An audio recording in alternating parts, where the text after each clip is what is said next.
బుడమేరు వరద వల్ల పూర్తిగా సర్వస్వం కోల్పోయారు. చాలా మంది కుటుంబాలు, వేలాది కుటుంబాలు సర్వస్వాన్ని కోల్పోయిన పరిస్థితి, ఇంకా బురద నీటిలోనే ఉన్న పరిస్థితి అయితే ఉంది. ప్రస్తుతం ఎల్బీ సింగ్ నగర్ ప్రాంతంలో మనం ఉన్నాము. అక్కడ ఇంటి మీద చూస్తే మొత్తం బట్టలన్నీ కూడా ఒక ఇంటి మీద వేసుకున్న పరిస్థితి. ఎందుకంటే ఆ స్థాయిలో వరద వచ్చింది.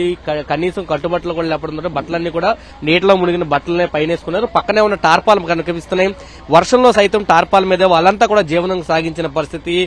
వాటర్ లేదు, తిండి లేదు. కనీసం అంటే వాటర్ తాగినా, తిండి తిన్నా వాష్రూమ్కి వెళ్లాల్సి వస్తుంది భయంతో అవి కూడా తీసుకోకుండా అనేక మంది ఉండిపోయిన పరిస్థితి, ఇళ్ల మీదే ఉండిపోయిన పరిస్థితి. కనీసం బయటికి వెళ్లే పరిస్థితి కూడా లేదు. ఇంట్లో సామాన్లన్నీ కూడా బయట ఒక్కొక్కటి పరిస్థితి క్లీన్ చేసుకున్న పరిస్థితి అయితే కనిపిస్తుంది. మనతో పాటు ఫ్యామిలీ ఉన్నారు, ఆయనతో మాట్లాడడం. అమ్మా, ఏంటి పరిస్థితి? ఎలా ఉందండి? అసలు ఏం లేదండి. ఇది కట్టుకున్నాం, గుడ్డ లేదు, తిన్నానికి అసలు డబ్బడి బియ్యం కూడా లేవండి ఇంట్లో. ఇది మొత్తం 10 రోజుల నుంచి ఏం వచ్చినా తిన్నాం కూడా భయపడిపోయి, ఎక్కడికి వెళ్ళాం కూడా బాధపడిపోయి ఏం చేయలేకపోతున్నాను అండి. చేస్తున్నారట కానీ ఆయనకి చూపు కనబడదు, నాకు చూపు కనబడదు, బయటకు రాలేకపోతాను. ఉప్మాలు ఇస్తాను కానీ ఉప్మాలు తింటే ఎక్కడికి వెళ్తాం, బాత్రూమ్కి వెళ్ళాక భయపడిపోయి అవి కూడా తినలేకపోతాను అండి. చాలా ఘోరం జరిగిపోయింది సార్. మరి ఎప్పుడు లేదు, ఇప్పుడు 30 సంవత్సరాల నుంచి ఉంటున్నాం కానీ ఇంత అన్యాయం ఎక్కడా లేదండి. ఇంట్లో మొత్తం సామాన్లు అన్ని ఏమి లేవు. బీరువాలు ఏంటి పడుకోవడానికి దుప్పుడు కూడా లేదండి కప్పుకోవడానికి.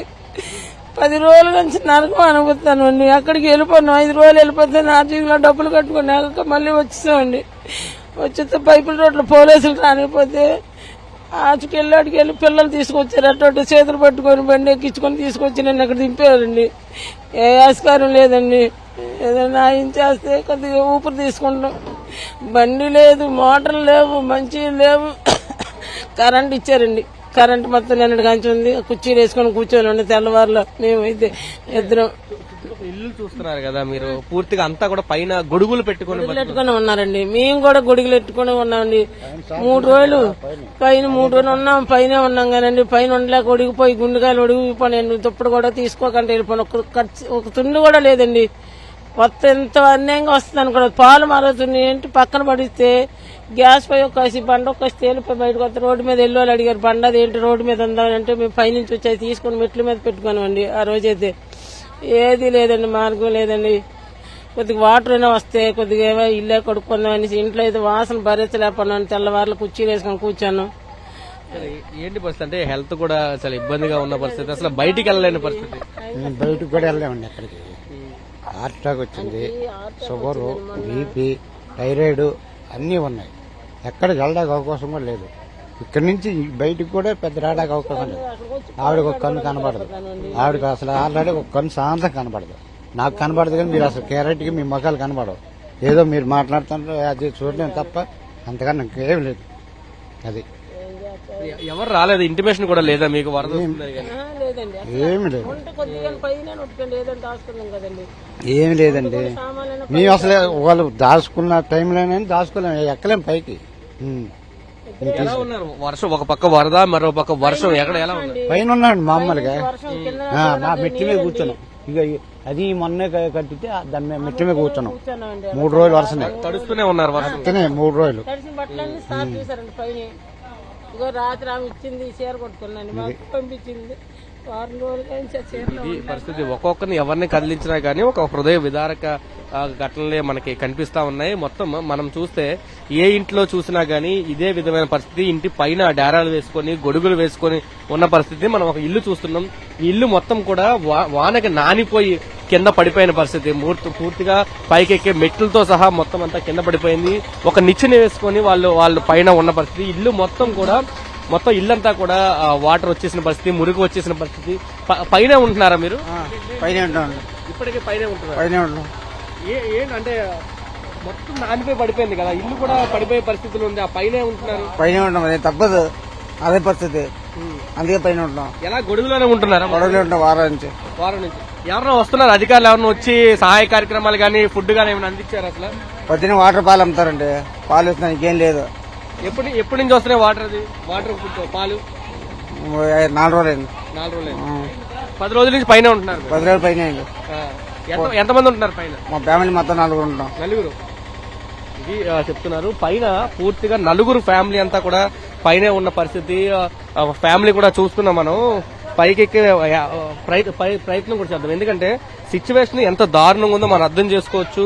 కనీసం పైకి ఎక్కే పరిస్థితి కూడా లేదు. ఈ పరిస్థితుల్లోనే పైన వాళ్ళు ఉన్న పరిస్థితి పూర్తిగా ఇక్కడే ఉంటున్న పరిస్థితి కూడా కనిపించింది. మొత్తం ఈ ఇల్లు అంతా కూడా చూస్తే పైకి బాలు కెమెరామెన్ ఒకసారి పైకి కెమెరామెన్ కూడా ఎక్కించే ప్రయత్నం చేద్దాం. ఎందుకంటే సిచ్యువేషన్ అంత దారుణంగా ఉందనే చెప్పాలి. కనీసం ఇంట్లో సామాన్లు ఏమీ లేవు, పూర్తిగా అన్ని కూడా నీట మునిగిన పరిస్థితి, ఎక్కడా కూడా ఉండే పరిస్థితి లేదు. ఎన్నో కుటుంబాలు ఇదే పరిస్థితుల్లో మనకు కొనసాగుతున్నాయి. పూర్తిగా పైకి ఎక్కే ప్రయత్నం అయితే మనం చేస్తున్నాం. ఎందుకంటే రియల్ సిచ్యువేషన్ ని మనం చూపించే ప్రయత్నం చేయాలి. మనం చూస్తే ఇక్కడే కింద ఇల్లంతా కూడా పూర్తిగా నానిపోయి పడిపోయిన పరిస్థితి. కానీ ఎక్కడికి వెళ్లాలో తెలియదు, చుట్టాలు దగ్గరలో లేరు, ఏం చేయాలో తెలియని పరిస్థితుల్లో ఇలా ఒక మంచానికి ఒక గొడుగు అడ్డు పెట్టుకొని ఇక్కడే నలుగురు చుట్టుపక్కల కూర్చొని రాత్రంతా గడిపిన పరిస్థితి, 10 రోజులు ఇక్కడే గడిపిన పరిస్థితి కూడా కనిపిస్తుంది. 10 రోజుల పాటు ఇదే దయనీయమైన పరిస్థితుల్లో వీళ్ళంతా ఉన్నారు. అమ్మా ఏంటి పరిస్థితి? ఒక పక్క వర్షం పడుతుంది, చిన్న మంచం మంది నలుగురు ఉన్నారా? ఇంకెక్కడికి వెళ్తామండి, ఎవరున్నారండి మాకంటూ? దూరం భారం వెళ్ళాక ఇంకా ఇక్కడే ఉన్నామండి. ఇంకా ఎటు వెళ్ళాక సత్య బతుకులో ఉన్నాం. ఇంకా తిండి తిప్పలేక మొన్న పడిపోతే టాబ్లెట్ తెచ్చి వేశారు.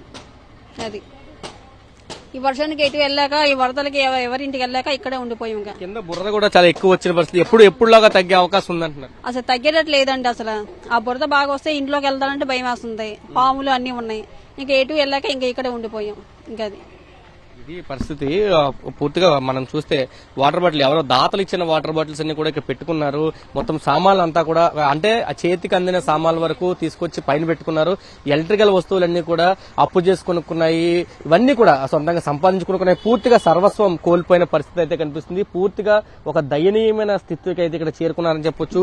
పూర్తిగా ఒక పక్క వర్షం పడుతుంటే అక్కడే అంటే తినడానికి ఏమీ లేని పరిస్థితుల్లో వర్షం పడుతుంటే వాళ్ళే ఇక్కడ వండుకున్న పరిస్థితి కనిపిస్తుంది. ఒకచోట కాదు, మనం ఏ ఇల్లు చూసినా ఇదే పరిస్థితి. ఏ పైన చూసినా గానీ మనం ఎక్కడ చూసినా అంతా కూడా మిద్దెల మీదకి వచ్చిన పరిస్థితి. ఎందుకంటే కింద దాదాపు 10 అడుగుల మేర వాటర్ వచ్చిన పరిస్థితుల్లో కింద అంతా కూడా వాళ్ళంతా కూడా ఏదో ఒక పరిస్థితుల్లో పైకి ఎక్కి చిన్న చిన్న డేరాలు కట్టుకుని సామాన్లు అవసరమైన పైన తగిలించుకొని ఒక డేరాలు కట్టుకుని డేరాల్లోనే బతుకుతున్న పరిస్థితి ప్రస్తుతం కనిపిస్తుంది. ఎప్పుడు వరద తగ్గుతుందో, ఎప్పుడు ఈ బురద తగ్గుతుందో, ఎప్పుడు తమ జీవితాలు బాగుపడతాయని ఒక భయాందోళనలో అయితే ప్రజలున్నారు. మరొకసారి వరద పెరిగే అవకాశం ఉందంటూ హెచ్చరికలు జారీ చేసిన నేపథ్యంలో బిక్కుబిక్కుమంటూ ఈ ఎల్బీ నగర్ సంబంధించిన వాసులంతా కూడా ఎల్బీ సింగ్ నగర్ సంబంధించిన వాసులంతా కూడా బతుకుతున్నారని చెప్పొచ్చు. కెమెరా పర్సన్ బాలుతో కలిసి సురేంద్ర, సాక్షి టీవీ, ఎల్బీ సింగ్ నగర్ నుంచి.